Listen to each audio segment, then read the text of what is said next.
Welcome back, Speak Up Monday here live every Monday, 6:30, destination Indonesia at Tropical Nomad. So thanks again to Ichi Guzman and the team doing an amazing job. Today we have a good brother, a beautiful friend, Brother Kevin, who I wish I would get more time to speak to. So I'm really thrilled that we're going to have a chance to chat tonight. So just hang there, my brother. Thanks for having me, bro. It's so cool, calm, and collected. Didn't have the microphone. There you go. So, for those of you watching who have been regular visitors to Speak Up Monday, there's a bit of confusion I want to clear up.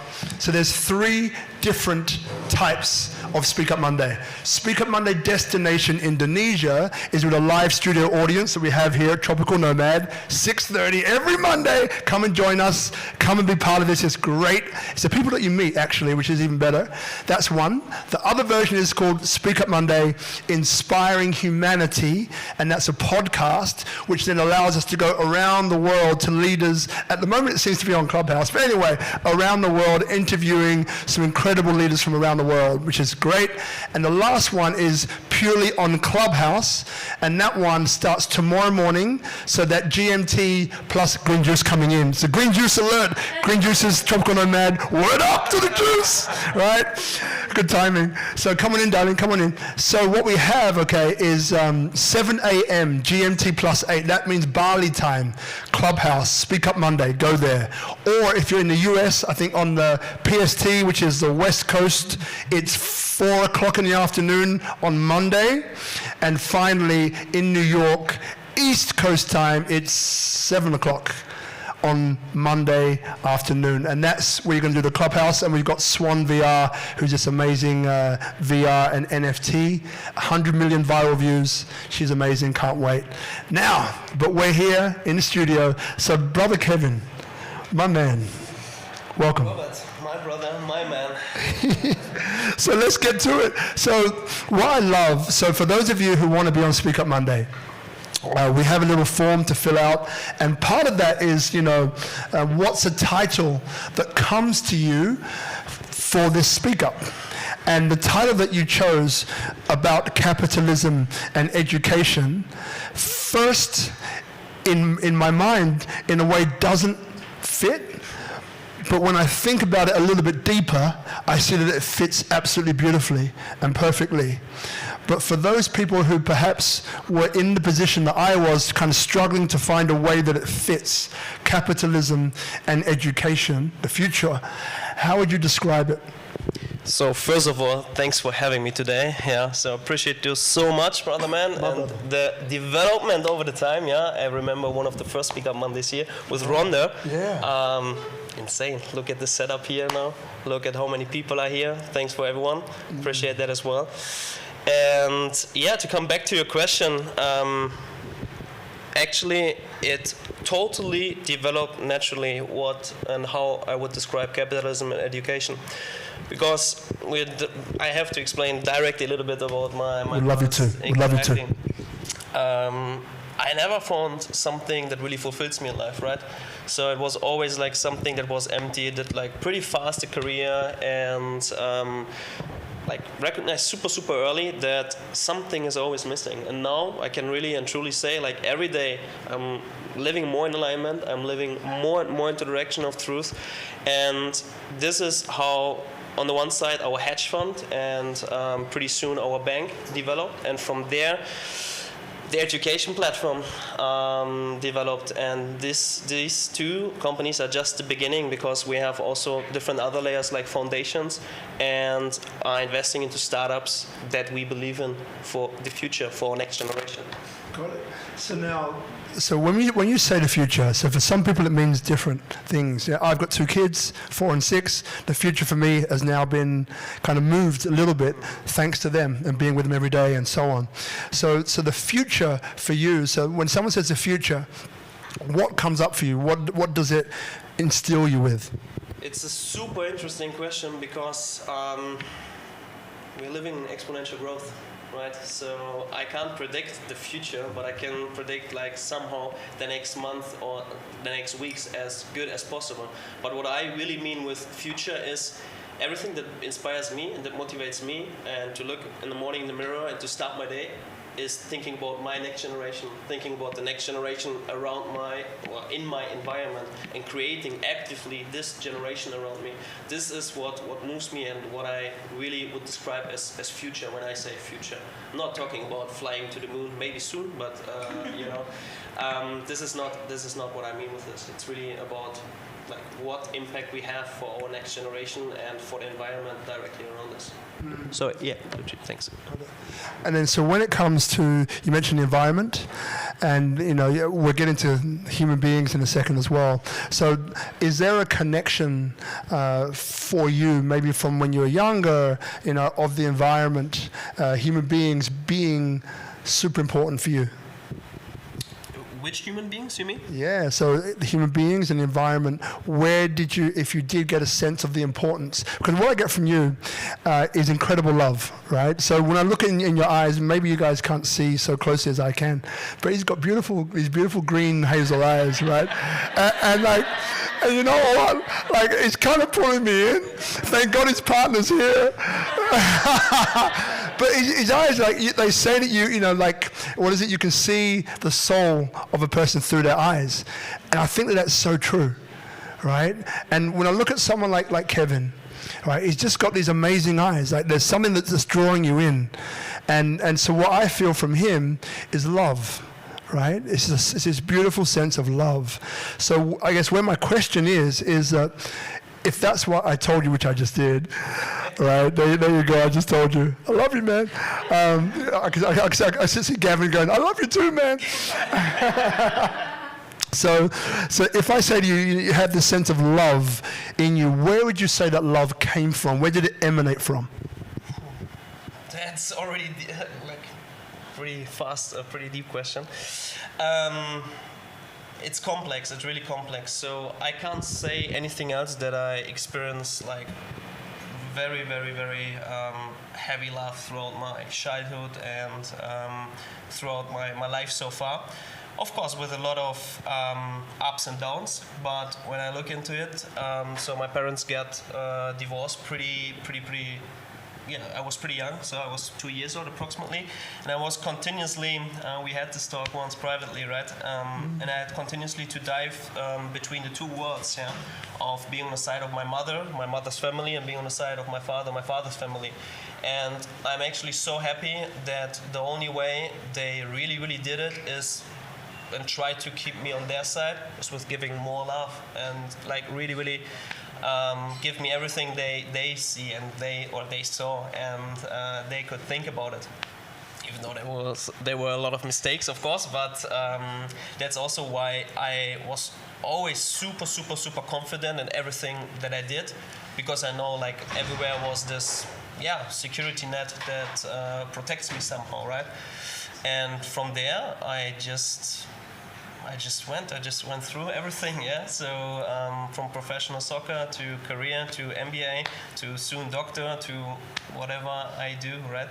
And this carries me until today. Thank you. So then, for those people who may be wondering about love, right? So if there's an experience that comes up for you now, speak from there. When I say to you, how was love demonstrated to you? How did you feel love? What would you say? Oh, I would say there are different layers to it, for sure. So first of all, sure, when I think about my mom and every moment I could think of, I had to be there for her very, very early age, right? Because divorce from my dad, we went through like super hard times together, and I was like immediately this best friend for my mom, like already at a super young age. And this pure love I experienced from my mom by having this trust in me. Yeah, I would say it is not one specific moment, but always this pure trust in me and what I'm doing. Yeah, I think this is one very important layer until today. And the other layer is, for my Italian family, of course, love was shown big time with food, right? Like a lot of bread, a lot of pasta, a lot of pizza, and a lot of meat, and a lot of beautiful moments with the family together. And then lastly, what I think love is now and how I experience it. And one of the, of course, peaks of my life and most beautiful moments of my life was the proposal with my beautiful fiancée there. We have been together now since almost 9 years. Wow. And this for me now, every day, is showing what true love is, how we share life and how we experience life and how we go through life and how we went through life already. Is now where I can get a perspective on, where I can get a reflection on, right? So, but there's not this one moment, I would say, that I think about love. Got it. And for some reason this is coming in, love and capitalism. Love and capitalism. If I asked you that, firstly, what comes up for you? And secondly, how do they fit together, if they do fit together? I think we coming there directly to a very, very intense discussion or a complex topic. When it comes to capitalism, we only think about templates that were socialized to us or that were given to us, what media tells us, what the school system is telling us, and. But think about that. Right now, if you think about solutions for the future, for the next generation, like directly, it would be, for example, education, right? So one of my best friends, Ryan, and his best friends, Lucas, and some of the guys are working, for example, right now on sustainable music projects, yeah? So also education for the next generation. When I think about our education platform, Limitless, it's like universal principles taught to the next education. And now think all of this without any money. We can help, but only on a little surface level. But what if there's real capitalism behind, if there's real power behind, in a good way, not the template that were put on us from society, media, again, school system, yeah? So I think capitalism is a paradoxon as we experience it today, but it's can be also super beneficial and beautiful. More? I will do. Yeah. Oh, good. So what I'd love, and again, we have no rules here, right? That's why it just keeps flowing. So can we get a microphone to the brothers over here? I want to hear more about the music, right? So if we hand it to the boys, we give Kevin a break. That was a deep question I hit him with. The second question was deep. Yeah. It was deep. So please just open up with just a quick description on who you are and what the project is about. Thank you, Brother Ryan. Yeah, so I'm Ryan. And the music expands into many different areas, but it's also bringing just from my relationship with the music industry, it's just bringing more of a conscious impact through that as well. Also bringing some of these old traditional indigenous music projects in the forefront and all of this. We actually just had a fundraiser last Thursday where we got this music project for Bali orphans. And so we're going to donate a whole lot of guitars and violins, and also just like really just researching the impact on music with culture.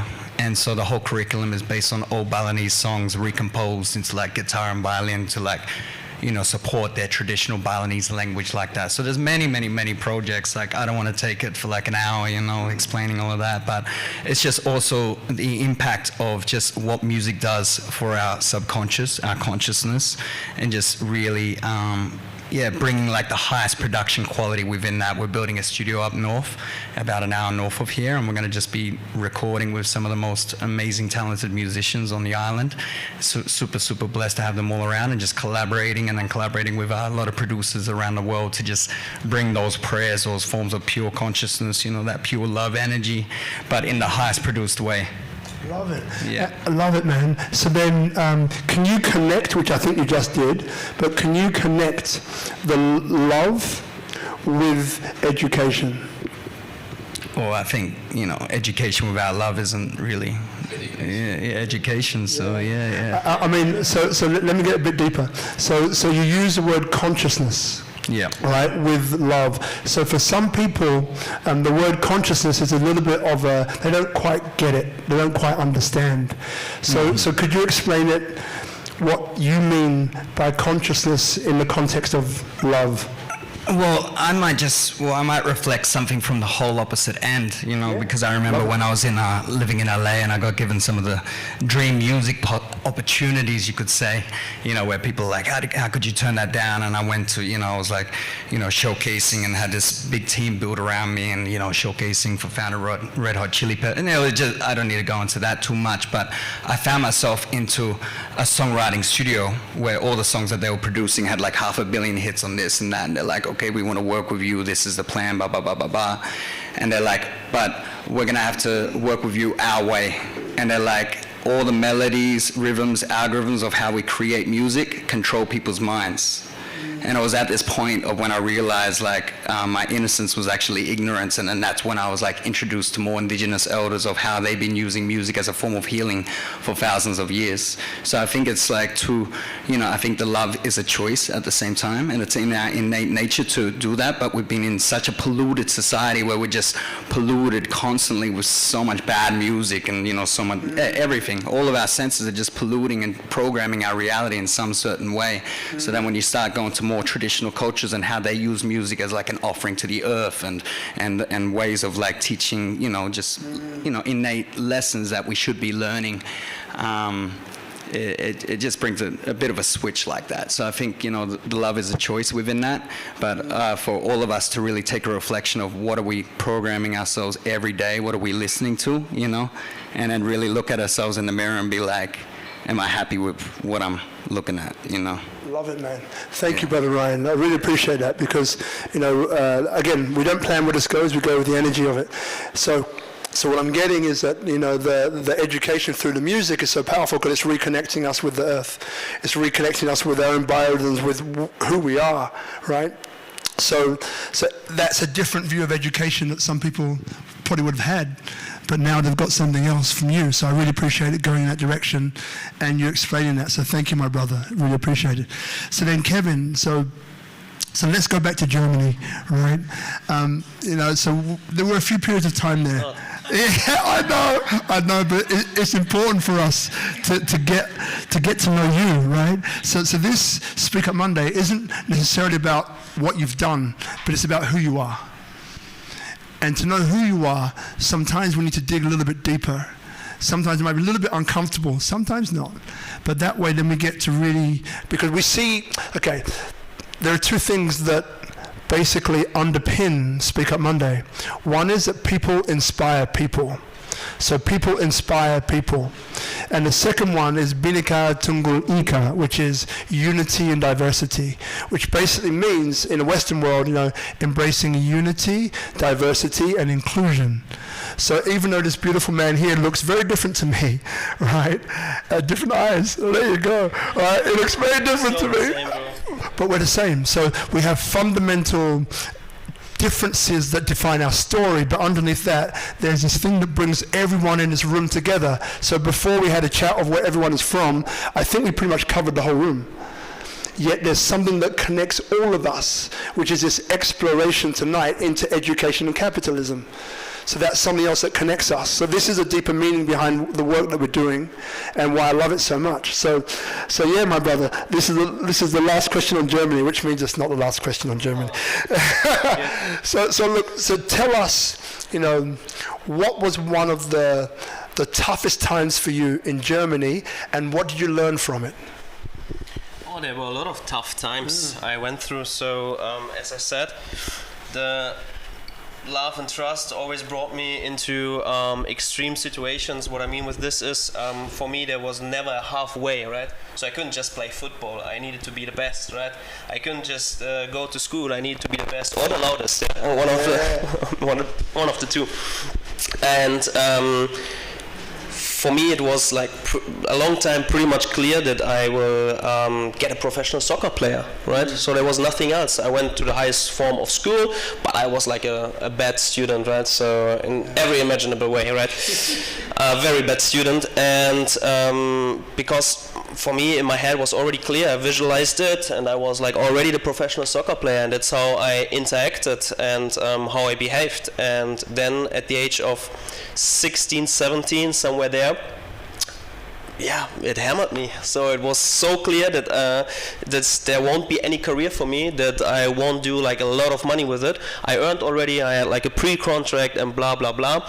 And imagine now, like everything, my whole identification was soccer player, yeah, was like who I am. And I was like one of the only person in the city. I was born in the city where the football club is, so in Gelsenkirchen, it's like Schalke 04. Maybe some of you know it, maybe not.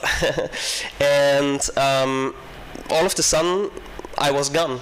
Like Kevin was not existing anymore, right? Because this was all what I identified with. And now imagine me with 16, 17 years old, having already some troubles with my mom, then of course, not of course, but married again, so I had a lot of troubles with my stepdad, not in a very bad way, but you know, like just getting an adult, and my whole dream is destroyed from this point on.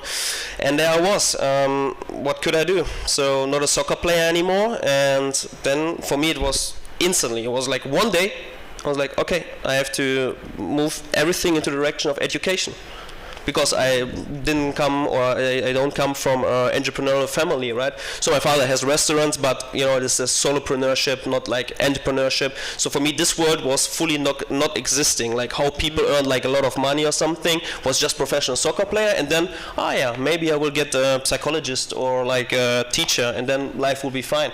So I moved everything at the age then, for 17 I was then already, to education, and did one of the best degrees then in the school, and already got, so this was the point where I started to work full-time as well. So I always studied full-time and worked full-time, because the soccer club then, paradoxon, so this one dream was bum away, and then football said, okay, we can imagine you as a coach. And then I became coach at the age of 18, and I studied then sports and pedagogics, and went fully into this direction.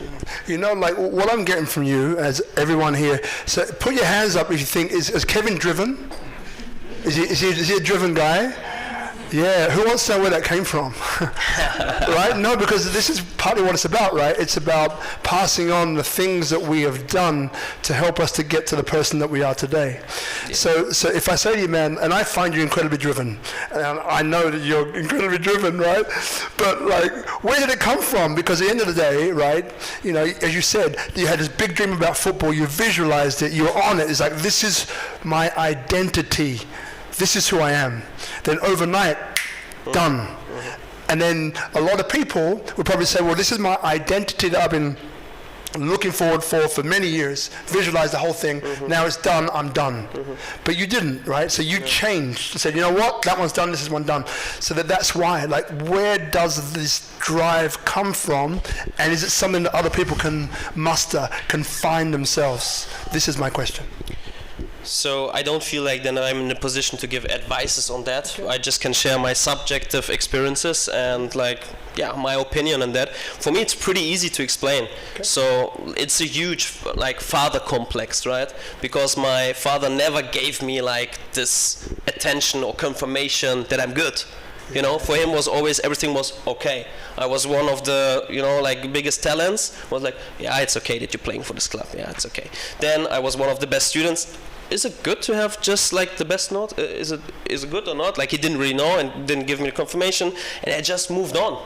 Yeah. Until today, it's the same thing, right? But now I can reflect it, and I come to a point I don't do anything for him or for my parents or like for anyone else. I just, you know, conquer myself every day.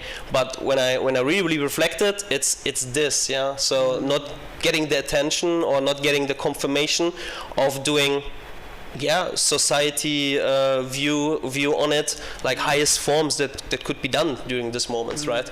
Got it. And how do you conquer yourself every day? It's just something that you just said. Oh, so many things. First of all, I was big time, as you can imagine, like, so professional soccer player, then studied full-time, worked full-time, then at the age of 22 became one of the youngest employees, Red Bull Global Soccer Management, then studied full-time the MBA at the same time. So I always was about optimization, like being more effective, having the like super hardcore routines, like biohacking, and I thought this is life. No, you got it, like waking up like 6 o'clock in Germany in the morning, and like everything is dark, rainy a little bit, and then just like woke up and like, okay, you have to go, like just out, and then coming home, going into the ice bath in a little apartment in Germany, like going into the ice bath and like, okay, now I got it, I am something, and all of this, all the time with Xenia on my side. She had to go through a very hard time with me, for sure, so she had to do the ice bath as well, right? So there was just no way around. So but more and more, like every day that passes didn't fulfill me more, right? It was like I was moving away more and more from the direction or the vision of life I really had, or I really have.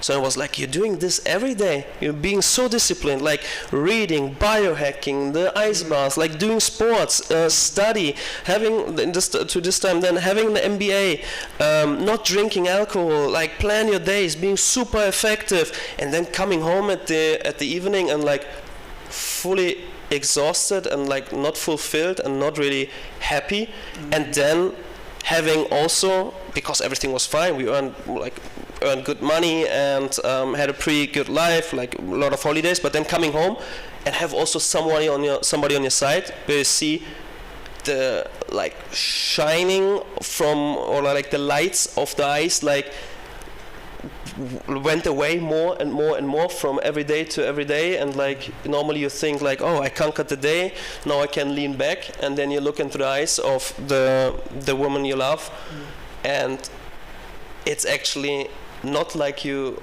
wished to be in the evening.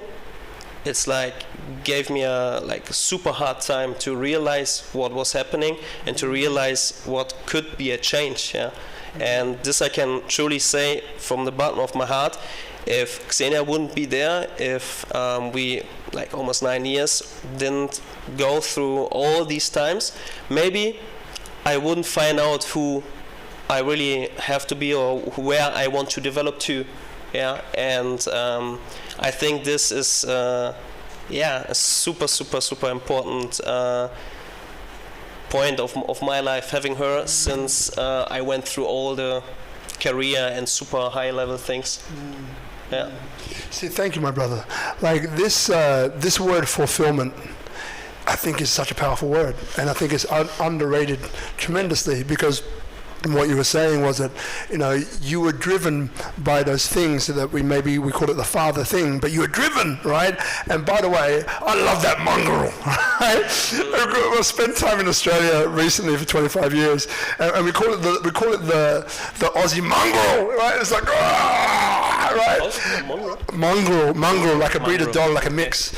And but what it is, like, so for me, for many years, I thought that I was born alone, in the world alone, and I would die alone. Mm-hmm. So what happened was that these things were supporting me growing up in a children's home for 18 years, where I had lots of things going on around me that didn't support me to have love necessarily. Mm-hmm. So it protected me. Mm-hmm. But in relationship, it wasn't working with a relationship, because to be open and vulnerable when you think that you're alone, born alone, die alone, it doesn't really work well with a relationship where you want to be open and vulnerable and giving and all the rest of that, right? So. Oh, that costs a lot. Yeah, that's right. So here's the thing, so you mentioned before, so through Xenia, you found a way to find fulfillment on a different level, right? So if I asked you now, are you fulfilled? What would you say? Yeah, every day, but with the reflection and knowing that a lot of work is or needs to be done every day, and it's never a goal to reach. It's really like a life to live every day and to implement everything in every day. That makes me then fulfilled, but I know like there's way more to go. Yeah, so then fulfillment isn't a destination. Definitely it's a state. Yeah. So out of my perspective, right? So maybe there are some elders or some very, very wise men that would say like there is a way of fulfillment, and it's like exactly this. Yeah. But what I see for my life and how I see fulfillment, it all changed and switched at the moment, exactly what you said.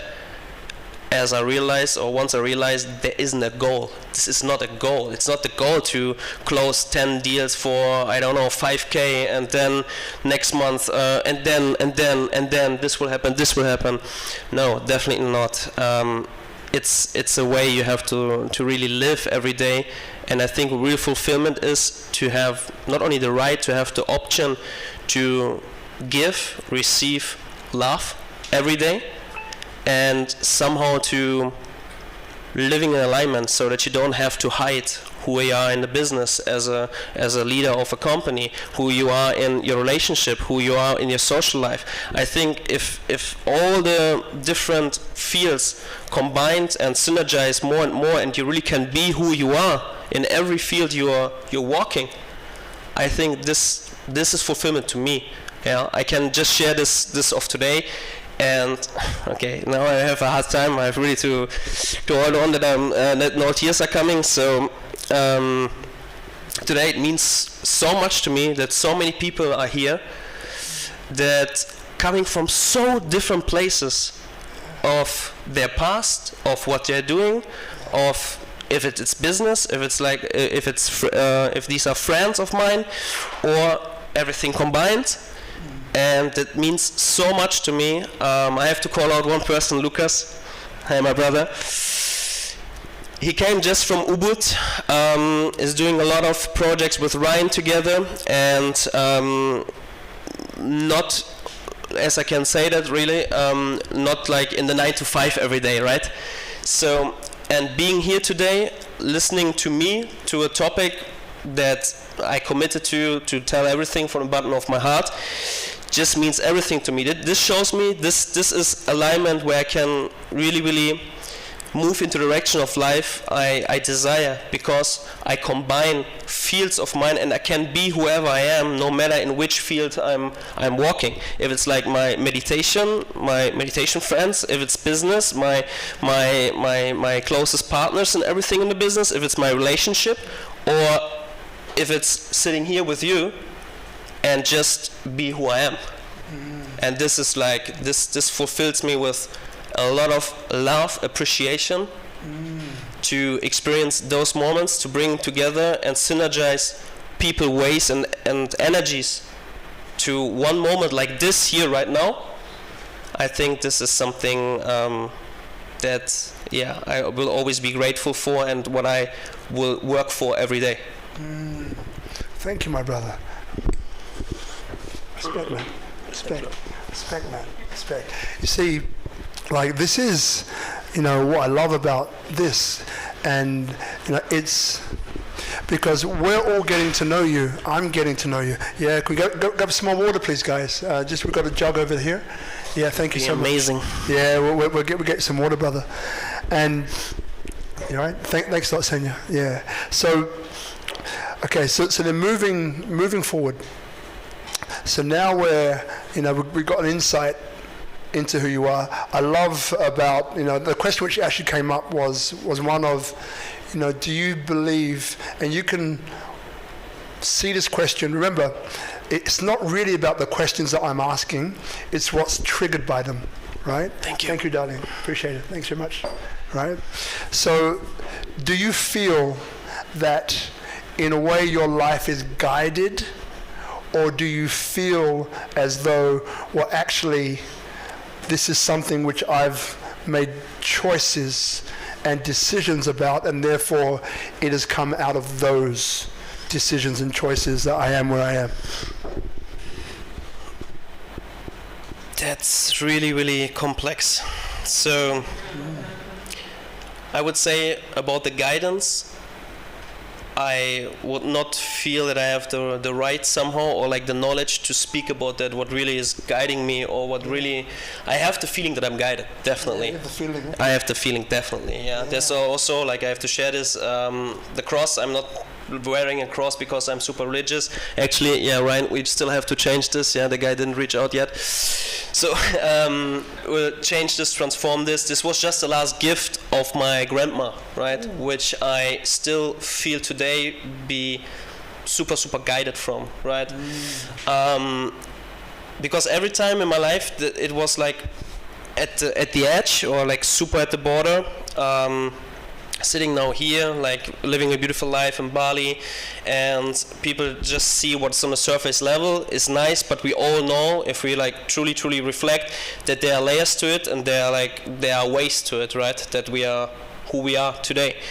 And every time it was like super close to maybe giving up, to, you know, just don't accept who I am in the moment, and just like really drive people away from me. Like, for example, our relationship was almost like had 2 points, like almost like we're about to break up, and there was always this decision: either I go now and I level up, I step up, or ego or whatever is around me conquered me, and I will live alone, or not this life I'm living today. And every time there was this little moment, I felt this deep love, this deep protection, this deep like guidance. And like the picture that comes up always to my mind is my grandmother died when I was 7 years old. And then before that also had a hard time, like 4 years of super hard cancer. Is her face, is like her kisses, and like, you are here for something more than just to complain or just to, you know, give up right now in this moment. Because think about your next generation. If you let yourself conquer from the same things your father was conquered or your grandfather was conquered, yeah, then where I'm here for? What is my task then? Yeah. So, and every time this moment came, I switched everything and said, like, okay, no matter what, we will go to, like 5 years ago, to Bali straight. Don't know what to do. Couldn't even afford like any gasoline or something, like living in an apartment without furniture, just to have an apartment in the most like luxury area in Germany, you know, just to pretend to be somebody for some like super, yeah, not, yeah, super, what can I say, like people who I don't feel driven to. I just had to make something up that, you know, I can interact with them or whatever. And always this moment was there. Yeah, I felt guided, and I felt this power. And then there my decisions coming in. Yeah, from there my decisions are coming in, and I know like every time it is this decision about giving up in this moment. Yes. Yeah, throwing like the relationship, the people you love the most that are on your side to the side, and just like, yeah, fulfill your own ego and being in a victim mode, or have the choice, no matter how hard it is, no matter what you have to go through, you got this, and you just go through. And yeah, this would be my explanation of being guided or having the choice. Love it. You know, and it's grandmothers, man. Something about grandparents, right?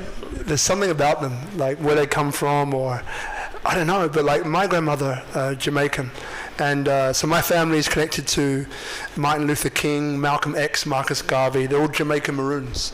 I only found this out 10 years ago or 15 years ago. But my grandmother, I saw very rarely, but there was always something that, I don't know, at the time I wasn't able to really understand what it was, but looking back now, after you just mentioned it, I'm just getting reminders of her, and just the energy that she held. Beautiful, man. And so coming into because education, capitalism, future, right? It's someone who's got, for want of a better term, a big set of balls to put these things together, right? And to make a move for it. And in some ways, and again, this is just me talking, you know, I feel that that this, where does this come from? Like this grandmother energy around you, which has been guiding you around and kind of helping you with supporting you with decisions that you had to make, is somehow intertwined in this decision that you've basically made. And So now getting into the meat and bones, capitalism, education. So what is your plan? I know you've gone through some of it. You know, so we've got Brother Guido over here, who is a parent, who is deeply dedicated to education of the next generation. Deeply, right? So then someone like him, like before we asked, what did you come for? So for Guido, maybe you guys should connect afterwards. You know, like, what can you say to people like Guido? So they're a parent, they're deeply entrenched and deeply caring about what's coming. They have an appreciation and knowledge of the way that the world is. What kind of hope, if that is the correct word, that is coming up for you now that you can provide him when it comes to education for the next generation? So I think this is a super good question, because it comes down to the point that I can't give the answer. Yeah. You know, it's not me knowing something, it's not me reinventing the wheel. It is seeing people around me that are way better in their fields, in their knowledge, than I am. And to synergize them and to work with different layers and to give everyone the possibility to really fulfill his fullest potential. I think this is something we are missing out in life right now. Everybody is trying to do like his own things. I was there as well. Like, it would be fine. I don't have to do all of these things, and then we would still like earn like small money, but we could live, like we could afford life, and we know how it is coming from nothing and work everything what we have today, like everything what we have. It's from our own efforts, right? And knowing how alone, how not powerful I felt in moments, I thought like, yeah, this is a great vision, but okay, you're selling this marketing service here for, I don't know, 3K, 5K, and yeah, next day, nothing changed. Again, vision, and then you move every day, but not towards the vision or towards the goal. You're working like every day, it's getting like more and more away. And I think this is also one of the main reasons why we left Germany, because we really knew that we are not seen. Like, we are not seen. I don't mean it from a like ego personal view. I mean it like we had the feeling, and we still have the feeling, we can contribute so much to this world. We can contribute so much to our environment. We have so much energy. It's not about what we receive. It's really about every day what can we give. And what it makes now, and to come back to this question and from there to close the loop, is it makes people around you stepping up, leveling up, and then you see, there maybe could be an answer to education. Okay, there maybe could be a way, could be an answer to synergize the capitalism with new ideas, or like with the new generation. So, and just having the possibility to sometimes step back and look to all the people around you, and to really leave enough space to really see who they are and what they could do, and just see like, what can I contribute now to synergize all of these superpowers together to have maybe an answer to how capitalism could affect education. We are definitely not there, but when I see like words of my brother-in-law, I know, babe, not yet, but we're not married yet, it's okay. But when I see now the words of my brother-in-law, where I digged into a lot of what he's doing, like pure capitalism, like earning a lot of money, up to 9-figure deals, and. But the answer can't be to buy a new car. The answer can't be to go into a more expensive restaurant. The answer can't be to work and go on with it and don't really have an impact. Although it's not about him right now. I'm saying like the capitalism in itself. If they working on a surface level and think they are like donating to a foundation and change something with it, I think this is always just fulfilling their own ego somehow. But what is it really?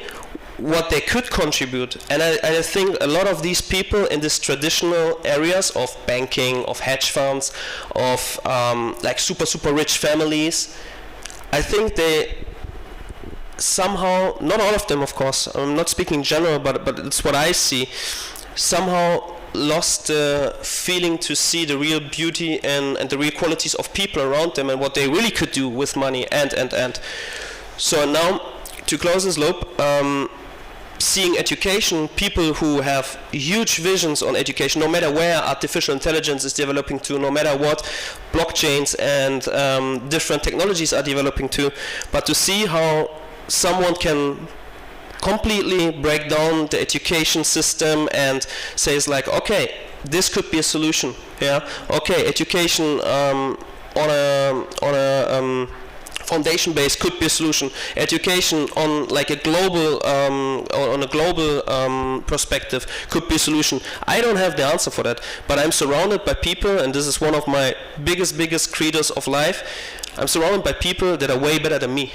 They're way better than me in the fields, and I have not only appreciation, I work every day on myself to leave enough space to see that, not to let my own ego in and say like, I don't know anything about it, not on the levels you know.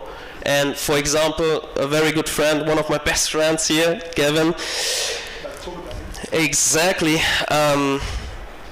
he sees so much that I can't even think about.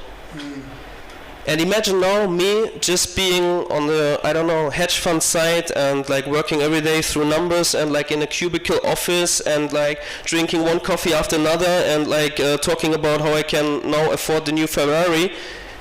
What a man I am. Really weird to me. I got that. So, and I'm not talking about it, it's also layers to it. It's important to have a nice environment for yourself, but there are caps to it, right? So there's a point where it shouldn't be, and this is also reflection, this is also a lot of work on yourself, not to fulfill your ego with instant gratifications. And this is what I really mean with conquering yourself every day. And then to leave the space for people like Gavin to see things that are beyond, to see things and combine things that, again, I could not really think about, and to give it the power with money that maybe he alone couldn't go the way with all what he has in his mind, and also only me and him couldn't go there. But then to create a system that's supporting this geniusness, this thinking, this seeing of the world, I think this is the answer to how education should change or could change the world. And one more time, I just can say this is the work I have to do every day, to leave enough space for these beautiful people and like way more intelligent people than me around me. Love it, man. Love it. Thank you, brother. And it's interesting because I was going to bring Gavin into this. So do not. So where's the microphone, guys? Can someone tell me the microphone is? Thanks, brother Guido. Could you pass that back? And actually, Guido, I want to bring you in on this as well. So I'll give you a question to think about, and you can decide if you want to answer it. But the question I wanted to ask you, which came up when he was sharing, was that with education, because you're very passionate about this, and I love that, you know, like what do you see in the future is needed? Right, so that's my question to you, and it could be one that, well, I want you to answer it, but it's up to you. But I think we got a group of people over here who have the capitalistic side down, right? And as you said before, he has projects, but he also leaves a space for contribution, and it could be one of those moments. I wouldn't have any projects if there wouldn't be these things around. That's right. So then I would maybe lean back and watch Netflix all day, and that's it. So this is a big topic, like to see these people who are working on topics like this, like you said, your very good friend here, or like what Gavin sees and what we are working together as a company holding on end. But these are just two layers, and I'm more than happy that you guys share what you see. But my appeal is very like clear at this point. It's where are the next superheroes and superminds that see even more, or could like it coexist at the side, like it doesn't mean like hierarchically, right? So, and this is like one appeal of mine, like to really appreciate and leave the space to see the people around you. Love it. And so we spoke before about the team. Now I've met a few of these guys. Gavin I absolutely love. I think he's an absolute legend. Ryan I don't know so well, but I know his heart, man. What an amazing individual he is. So Gavin, so when we're talking about this, so there's no right or wrong answer. It's just what comes up for you. So when he was talking about you just a little while ago, so what was coming up for you? And maybe introduce yourself for like 30 seconds, give people an idea of who you are. So first, when I'm listening to Kevin talk, and I'll actually introduce myself a little after. Kevin's special, and I call him the heartbeat because he leads everything from the heart. He's the foundation that everything's built off of. And without that solid foundation, if we're all just these component parts, we would just kind of go nowhere by ourselves. And Kevin's able to bring that all together, but not through exactly this like strategy of like here's everything I know about the world, but through an aligned, like heart-based, soul-based understanding, and it brings all forms of people together, like a big family that they have created, and the power that is brought together from each person in their superpowers working together on a common mission. It's unbelievable. It's some people, when I talk to them about it, they're like, wow, you won the lottery, with the people that I have around me. And it's really without Kevin and Xenia, who I really feel they are the core, it wouldn't happen. Me and Axel both together, our brains like can go off on a million different things, but we can be very introverted and just be by ourselves. I can stay in my room for 4 days like Sherlock Holmes trying to decode something, I could end up on the street by myself. You never know, So having someone that can bring that together, and it just reminds me of like the Einstein quote. It's like, if you judge a fish by its ability to climb a tree, it will grow up its entire life believing it's stupid. And the education system puts people in boxes, and it's really hard for them to pull out their gifts, talents, strengths, who they truly can be innately.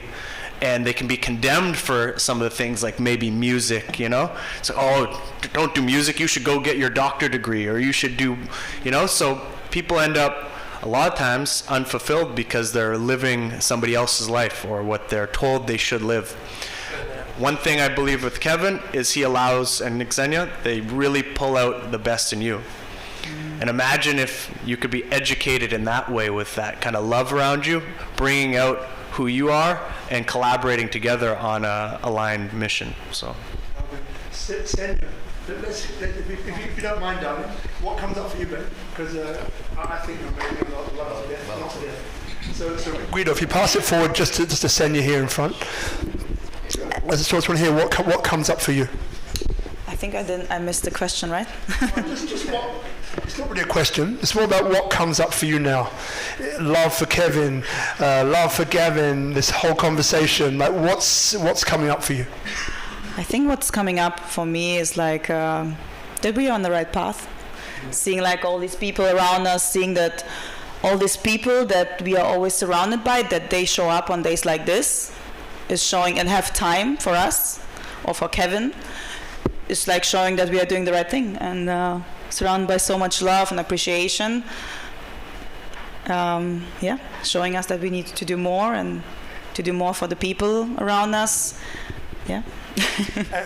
and question, not that this is awkward. What do you love about him? The eyes. I always say that, exactly what you said, the eyes are the soul.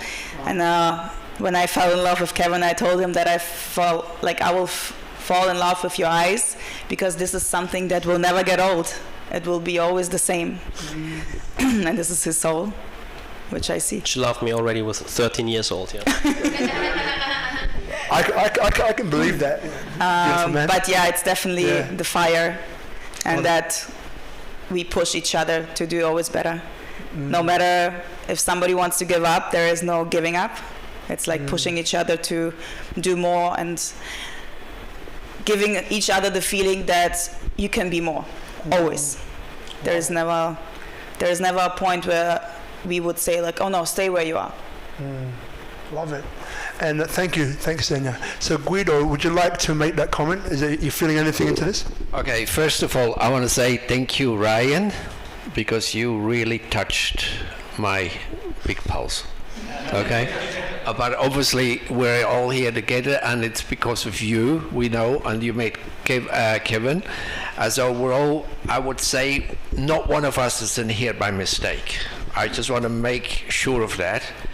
And no one of us is walking alone. All right? I just want to look at your aura. I have a little bit more insight to this world over the years. And when I came to Bali the first time in 1973. Wow. So, yes. So first of all, I would love to sit down some other time, not tonight. I think we're all just together and what have you. But I have put a tremendous amount of time into something much deeper. And I think you, Ryan, you really touched it. Because we need to make sure and understand that this earth is a frequency. We all work on a frequency. You're here, you have a different frequency. You got a different frequency. If you look in someone's eyes, your frequency changes. Okay, it changes. It just changes. You don't know. Okay, you can literally heal yourself. Okay, so the only thing which I ever got into this, and the reason for it is says, you can heal yourself. Now, I want to be short. So we need to understand that we're now on a point in our lives. The system is fucked, excuse the language. Big time. Okay? Absolutely. And I have worked in the banking industry. I see more than most people have, and I know this is history. 2020 will say, you have 2020 vision. Well, it's gone. I feel that now we're going to go into amazing future. That the future is just beyond most people's understanding. But we need to feel firm, where before we would go 2 steps or 3 steps backwards, as you know, Rob. We're going to go slowly, step by step, but we need to understand and know we have a vision. We need to collaborate, work together, and I appreciate what you said, Kevin, before. I don't know everything. We need to work together and find the various means. Now, one short thing. Every child who comes on this planet, I have 4 children, okay? They're not here by mistake. And every child who's born after 20 or after 2012 or during 2012 and even before, from 1989, has brought a major contribution into where we're at now. There's no mistake. I studied numerology, astrology, but I'm more into numerology. Now, every child brings the knowledge already into this world. But we are screwing the system we're living in. As you just explained it before. You were based in Germany. I'm Swiss. I tell you, I had to leave Switzerland, otherwise I would have shot myself. Okay? Can't believe that. So you can relate with it. But every child has it. Rob, you know my child. When Sophia, I had to take her out of school in Singapore, the way she was bullied and what have you, etc., etc. I got her to Bali. The minute she met someone, she literally moved from A to Z. And then again, the same thing happened. And I said, I will never let my child, Aiden, go to a school system the way it was. Aiden, last year at this time, he would not read a book. He could not read. Now, thanks to one guy which gave me a lot of inspiration, your guy he wrote many books after. He never read before. I think he wrote about 20 books or whatever. And he gave me a lot of inspiration. And I sit down with Aiden, and he's now, he's turning 9 at the end of this month. He did not read, he could not hardly read a word. He reads now 4 books a month. So what I'm saying, every child has the most unbelievable potential, but we're holding her back and we're trying to train them on an old system which are totally outdated. The whole medical system is corrupt, we all know, but we're not going to go into it. And the whole financial system is in a disarray, way beyond. So we have major changes to come. So what I want to make it short and sweet. I'd love to sit down with you, Ryan, and whoever is interested in this topic. I need my best people, otherwise it wouldn't be worth it. Okay. All right. So we're on the same page. Thank you. Thank you, Brother Guido. Thanks. Now, does anyone else have anything they're feeling? Just behind you, Guido. Yeah. Yeah, we'd love to go back into your initial question of how we visualize the education and the future generations, which is our future children and the future cultures that are going to exist in this planet. And what came to me right away is that we're in a state of an emergency. So all the future generations and our babies are going to save what's left from this earth. The trees, the species, the indigenous cultures, the music, the legacy, the foods, the books, the art, all the beautiful things that we love on this earth. It is our role and our responsibility to preserve those cultures, to preserve life, to preserve our environment, and to purify our own bodies and our own minds and our own souls so that we may exist for more generations and generations to come. So I feel like the biggest role in education right now is to allow children to rescue us. Its children have the answer of the human question, the human issue right now will be solved by our children. And we're going to give them the tools for them to do that. Because it's been clear that we were unable to maintain the balance on this earth. So what we can do now is make sure that our children have all the tools and the best education and love and stability and health in their lives so that they can do the job that we started. Beautiful, Maya. Thank you. Wonderful. Thank you. Now, does anyone else feel moved to either ask a question about anything? Yeah, just over here. Sorry, before that, I have a big point to that. So, this is right now. Wow. What was that? Oh, it's just the feedback on the speaker. Okay. Oh, good. Yep. So, and I always have this discussion with friends from home, and now with my family. There is no discussion anymore. There's no talking about what is fucked up and what not, if medical education or whatever. If we just 1 second think about, of course we can learn from history and of these mistakes, or like right now of these mistakes, but there's no discussion anymore. Like everyone who wants to discuss about it really needs to step back and say like, hey, I really don't have time for that right now.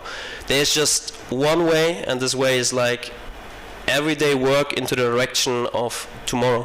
So this is like a big point. So because you said like the medical system and everything to dig into, but yeah, just learning wise, there's nothing anymore to discuss about. Not about numbers, not about what system is working, what not. It is all fucked.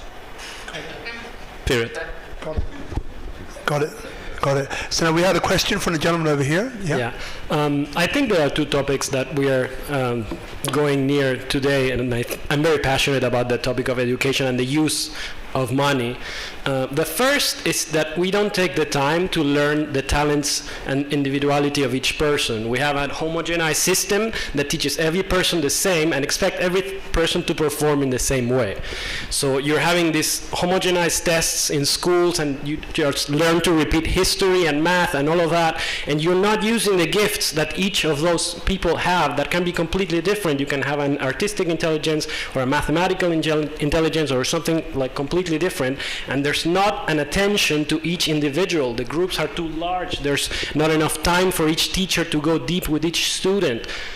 And where does this take us? This takes us to a system that we are just thinking about profit.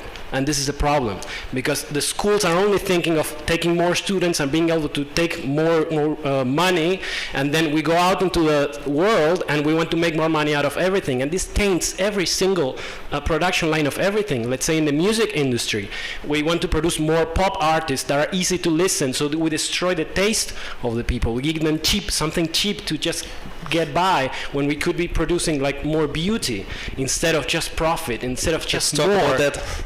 Better About the beauty. You know, because my life is about beauty. You know, I just like beautiful things, and I'm an artist too. So I acknowledge what it needs to really develop a craft and an art. You know, and making things into not just a technique, but an art. And it's completely different, because a technique is something you learn and you repeat. An art is something you learn your whole life. Thanks. So I think, like, just to close that topic, it's not some banker out of Bank of America that is being greedy. We are greedy when we take a project for money that we're not interested in. When we want to profit out of something that is not exciting. When we take a client that is not a match just to like fatten our bank account because we don't trust the world. We think we're not going to have enough. We live in fear. So I think all of these things are very important for the topics that we're dealing today. Thank you for raising that, brother. Thank you. Appreciate it, man. So you said beauty. Something came up for you there. You want to go into that a little bit? What specifically? Oh, yeah. So you mentioned beauty, and you said, beauty. That's exactly what I said. There's no explanation anymore of how the systems are working and what goes wrong. It's like, just let's discuss what are the solutions. And there's nothing to discuss anymore about, right? Okay. All good, just making sure. So now, does anyone else have any questions? Remember, by the way, there's no silly questions. Sometimes we get this thing of like, I can't answer that question. It sounds too silly, or maybe he's already said that before. I shouldn't ask. So the way this works, as we all kind of know at our core, is that it's not just you that has that question. It's a collective intelligence that's in here that we're all part of. So if one person has it, another person has it, who probably isn't or doesn't have the courage at that point to ask the question. So if you do have a question, ask it. Yeah, thank you. Can we put the microphone over here? Thanks a lot, guys. I'm gonna ask a question because I never talk to Kevin usually. Gonna use this time. Talking about capitalism and especially education, to me it comes up young people, right? So to Kevin, what would you say to someone who is maybe in school right now and understanding that something is going wrong in the world? What kind of advice would you give to a young person like that? Powerful question, and again, same thing. I really think there are two less solutions right now. That's what we are working on. That's what drives us in this moment, also with Limitless, with the education platform, and with many other projects and companies that are about to come. But I can't really give an advice right now. It's more, the advice is more like generalistic, right? Because of course it would be like, okay, put in the work into you, yeah. Have trust in you. Work on yourself every day. Try not to be resentful. Try to try to be and to act in high frequency, and. But all of this comes to a point, even though someone who's going to school right now, 15 years old, somewhere in Germany, and is seeing like all this environment with running around with mask, and I tell him all the beautiful things that he can do, and of course, this is the very, very first work, but I already expect that a lot of people and a lot of solutions are out there that teach exactly these topics. But now the real question is, what is the enabler? What is really the enabler to get them out there? What is the enabler if someone with 15 is super driven and he's working like every day on himself and he just wants to get out of the system? What is now the solution? How he can get out of the system? Of course, we can now say, yeah, just taking a flight and come to Bali, or like fly somewhere. But yeah, then it's a long way to go, and I think this is a huge hurdle right now that we have to work on, like not only us and with our project, like there are a lot of beautiful projects out there. Some of my good friends in Switzerland are working on an insane conscious platform and. But the question comes always down to this point: what is the enabler to really rescue and save those people who can see, who collect the dots, who put in the work every day? And of course there are many layers to it, but I think this is a huge question right now. And so, are there any more of maybe people who know Kevin that perhaps would like to ask a question or even make a comment or an observation? Feel free to do so in the next couple of minutes. All right, don't be shy. If you're feeling it, just let it go. Guido, you're back? Okay, let's go. One more question there. What irritates me, but this is more... Turn the microphone to your face. When I look at capitalism, I feel the word needs to be looked at in a new way. So, and I feel most ventures, if people really go on a table, if I sit down with you on the table, it has to be pure intent. I have to feel free that I can talk to you freely, you can talk to me freely. And only when you explore the different possibilities or just get some kind of a framework around, then you start to say, hey, it has got possibilities, because money comes eventually. I'm not sure if you heard about water has memory. But I assure you, money has memory. So money will eventually come to the table where it has to come. And that is an absolute clear direction. More so now than ever before. Okay? So money we need, if we sit on the table, and I feel a lot of people say, oh, I don't have the money, or I can't do that. And I say, maybe by just putting it perhaps on a piece of paper, get some clarity and what have you, then let's get around with some other people. Sometimes people don't need a lot. It just needs a little bit of a help or access to someone who can type something for them, this and that.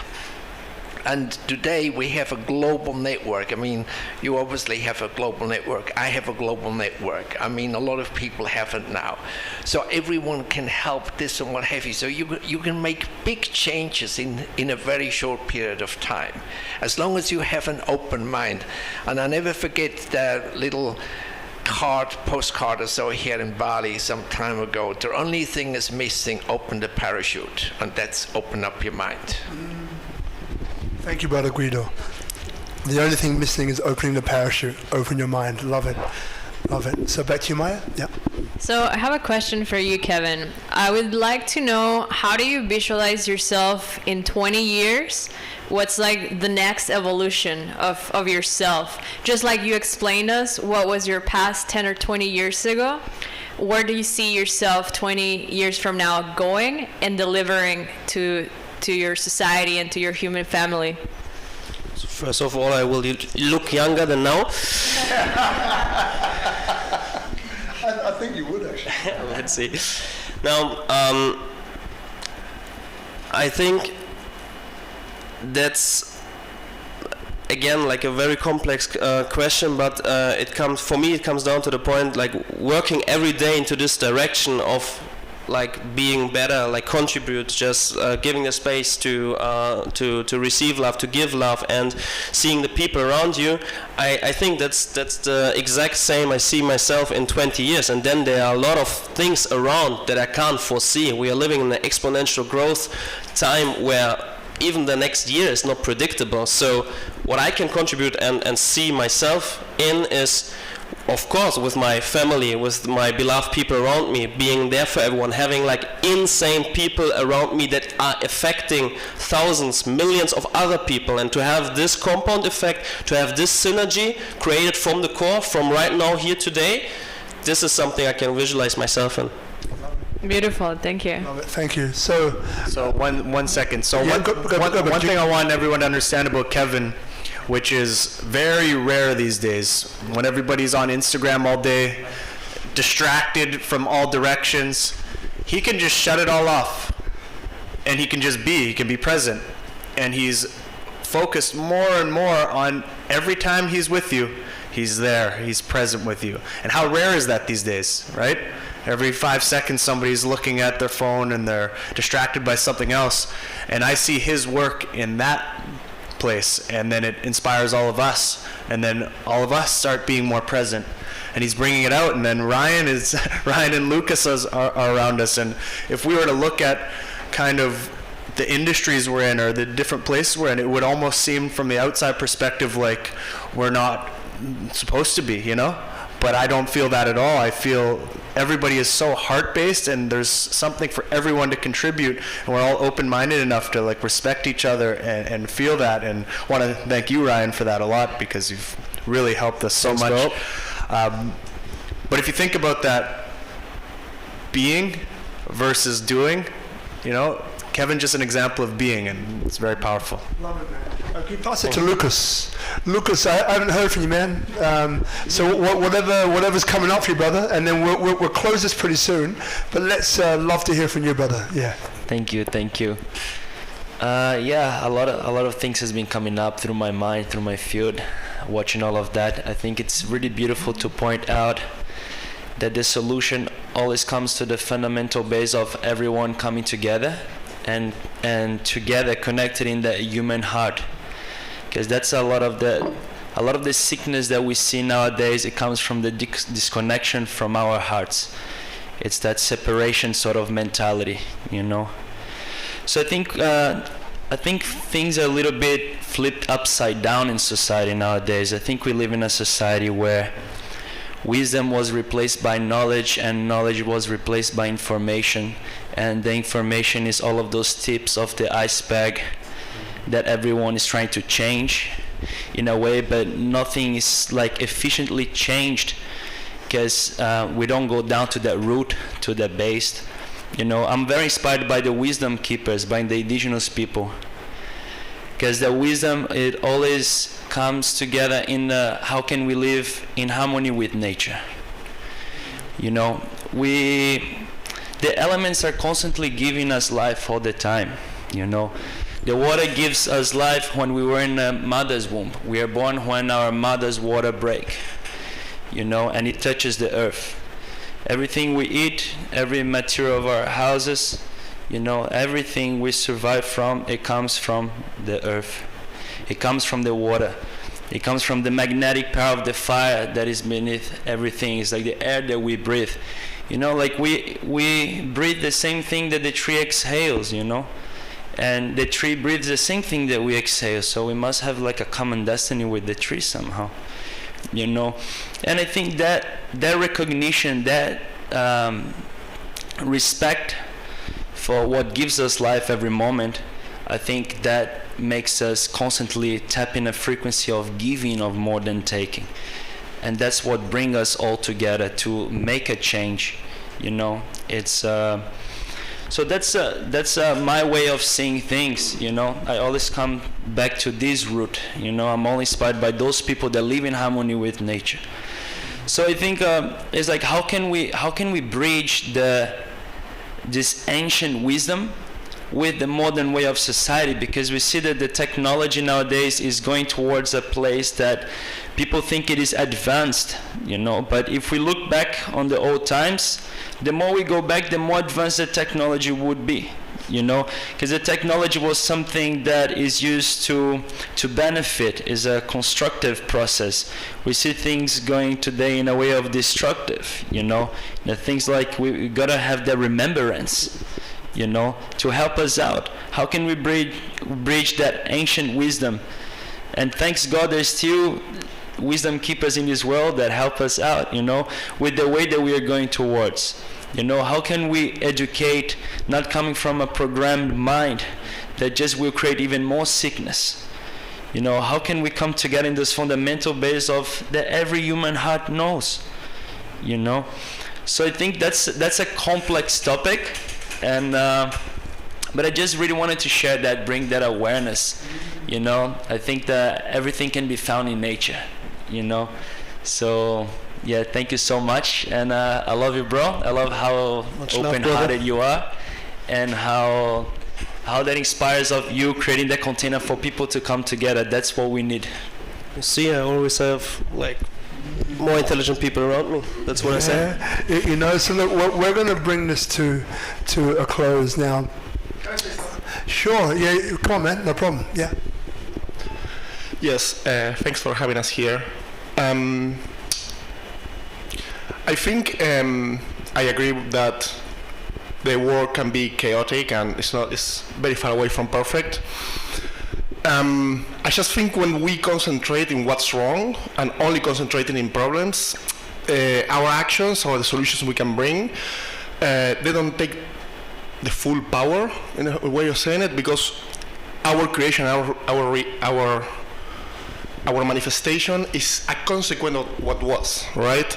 And if you can see that the most powerful entrepreneurs and the most powerful companies in the world, they have achieved, and in the way they reshape humanity, they don't even concentrate on so much in what it was. They just bring something that is so innovative, that is so changing, is so revolutionary, that just turn everything else obsolete. So I think I agree, there is war, there is hunger, there is economic problems, and there is a lot of internal conflict that we have within ourselves. But also, I think it's healthy for us and allow us to create in a different level, recognize the progress we have done in the last 2,000 years. I understand that indigenous societies have or other ancient cultures have a deeper connection with the planet, but also they didn't have antibiotics, they didn't have electricity, the law was ruthless. There was a lot of torture and slavery. Every single old empire in the world was built upon slavery and death and conquering. So we can concentrate in the problems, or we can concentrate also in creating innovation. We just be new, just create something that turns things obsolete. I think free us from creating something as a reaction or something. I'm not a very big fan of education. I quit school when I was 14. But yeah, I think it's good to bring also what we have done good in humanity in the last, especially 100 years. We just revolutionized the face of the earth. And again, technology is a double-edged weapon, definitely. And now the rise of AI and all these new technologies are going to revolutionize over and over and over humanity in the next 50, 100 years. So yeah, it's something that we have to take with respect and consideration, but yeah, I think they bring a lot of possibilities for us to expand as humanity. So yeah, 100 years ago, before, even less, we had the Second World War. So that was I think we are transitioning out of those mass genocides and dictatorships and slavery, and it's a lot of more human rights. So I think, yeah, we have done progress too. Thank you. Thank you for sharing, my brother. And so what I'm going to say now, I just want to thank everybody who's come, who's contributed. By the way, even if you haven't spoken, you've still contributed, right? Because your energy is here, and the energy is what we need, and we have it. So thank you so much, everyone. Now, obviously, I want a big love and thanks. Now, this guy, Kevin, he doesn't do this at all, actually, very often, right? Because you're the guy who just wants to be doing it. You know, I'm talking about it. You're the guy who wants to be doing it. So I really appreciate you, brother, for being open, honest, vulnerable, bringing those beautiful green eyes. I see it, right? I want to thank you for that. Thanks for giving me the space. Super cool. I want to thank you, for dropping some knowledge bombs, man. The things that stay really relevant for me is having an incredible group of people around you who bring something to the table in a way also that you're able to receive, which means, as you mentioned before, you have this thing of ego is I want to do it all myself, I want to take all the credit, thank you very much, can go so far. Or having that collaborative, that view of, well, I've got some beautiful, passionate, determined, focused people in areas which I don't have that knowledge. How can we create a structure or something around that can move everybody up? what my gentleman said over here, reshape humanity. That just dropped what he said earlier on. I think that's amazing. And obviously this is a conversation that can go so far and so deep that it goes way beyond that time. Nothing. Yeah, still goes way beyond that time. So the way that we close the show is that I'm going to ask you in about a minute, right? If is there anything left that you would like to leave people with, and it might be reinforcing something that you've said already, it might be something that you wanted to say but haven't got a chance, or it might be how people can contact you or how people can contribute to you. Whatever's coming up from you, you have the time to share, all right? So I'll leave that one with you for a second, and I'll quickly do the other stuff. So guys, you at home, so we have a studio audience here, and you are welcome to join us.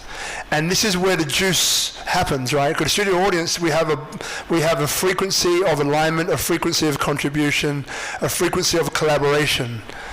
And you can be part of that, right? So if you're feeling like a new guy Daniel from New Zealand, who I met today, is his first time here, and he's seen it before advertised somewhere or put somewhere, and there was something about tonight which pulled him, that resonated with him, right? And he came down, we had like a 15-minute chat before the show started, but he's still here now. It's been an hour and whatever it's been, but now you know, right? It's about this community that is created, and every single Speak Up Monday is different. The energy is different. I'm not saying it's better or worse, it's just different. So if you're ever pulled to come to one, or you're resonating to come, just come. Because there's a reason for it, and as Guido said earlier on, there is no coincidence. As Gavin said earlier on, there's no coincidence why we're all here together. So the guys who are here in the studio audience, if there's someone who you resonate with or you want to chat to, don't just leave. It's an opportunity missed. Just go and say, hi, my name is so-and-so, and this thing inspired me about you. Just introduce yourself, because we're in that space, all right? Now, closing this part of it, so tomorrow morning at 7 a.m. GMT plus 8, that's in Bali, whoever's up at 7 a.m. Who's up at 7 a.m.? So we have a Speak Up Monday based on Clubhouse.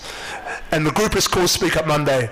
The guest is Swan VR. Swan VR is a VR and NFT artist. She rose to significance, fame. She's already significant. Fame by 100 million viral views over all social platforms for this Beat Saber VR video that she was starred on. And she is a beautiful, amazing soul. So on Clubhouse tomorrow, we're going to do something like this on Clubhouse. I don't know what we're going to do, but it's going to be great. So if this resonates with you, feel free just to join up. And we've got, in the forthcoming weeks, everyone here might know the King of Tabanan, Erewhon. He'll be here. So if you've never met a king before in your life, you're going to meet one in a few weeks' time. So we have some really amazing people coming. Feel free to join in, be a part of this. Join the Speak Up Monday group on Facebook, and that will keep you basically informed of all of this that's happening. So once again, thank you for those watching at home. Feel free to share this, share the love, and I look forward to seeing you next time. But until then, we'll hand it to my beautiful brother from a different mother, Brother Kevin, to end up the show. Okay, brother. Yeah, what a big privilege to end up the show, right? So what I want to leave here is nothing I think I have the right to say, what somebody has to do. But I really think that a big topic and hurdle in life and like everyday task in life is, again, to recap a little bit on what I already said, to really leave the space to receive not only what others are, also what others can give. And I think our today's society is so full and so used to just speak, and just, not listening, just like getting the ego out there, out, that one saying taught me a lot, was almost 5 years ago. A mentor of mine said, my ears are so full of what you are that I can't listen to what you say.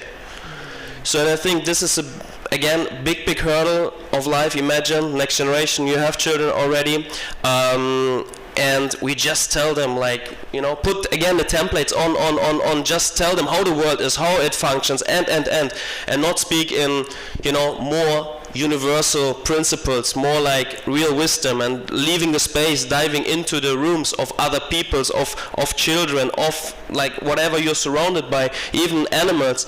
And I think this is something we really, really lost in this today's society, to see the beauty of each other, yeah? To only really bring something to the table if you really have to say something. If it's just like because of talking, then there's a lot of work to do, and this is something like a huge appeal.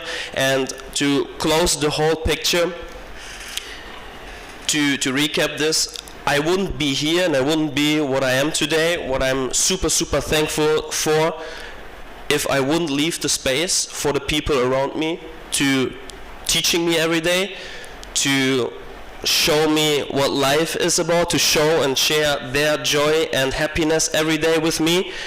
And this is, again, not hiding into different levels of life, business, social, and this is a principle I follow, and that fulfills me, comes back to the point again.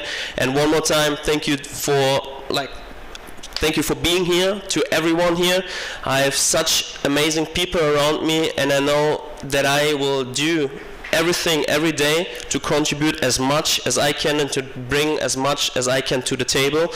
And this is really something, again, that makes me super happy. Not talking about then how it will affect the projects, how it will affect like the hedge fund, and how it will affect the education platforms, and I think if we start there at the core, Lucas said it, reconnect with your heart, with your like really who you really are, I think then we are moving in a really good direction. And one more time, I'm so thankful that I'm surrounded by so beautiful people. I have like the next Elon Musk next to me with Axel. I have like Gavin as a thinker that's way beyond.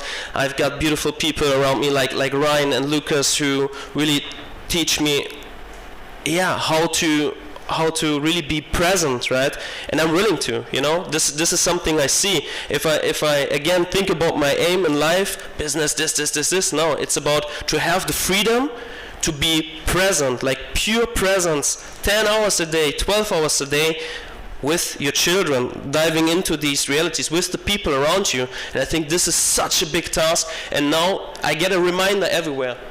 The people I'm surrounded by right now, I think they're sitting somewhere there on the right. I'm getting Godfather, which I'm so proud of, and it reminds me to get better every day. Like, it's not about me. It's about what I can give, and it's about the people around me. And the thing I want to lastly leave here is real love can carry you. And thank you, babe, for always being at my side and working on these visions with me together every day, because this takes a lot to synergize these two ways and these two beings every day to move into the same direction and to synergize these energies. And I just can confirm one more time what you said. We try to be here for everyone, and every day as best as we can, and we'll ask every day what we can contribute to this core of people, because we know exactly that this is going to affect millions of life at the end, compounded. And thank you for giving me the space. Thank you what you are doing here. It's really amazing to bring so many people every Monday here together to open doors. Maybe nobody would meet each other or something. And I think this is what we need, synergizing, giving the space, and then move into one direction. Thanks. Love it, man.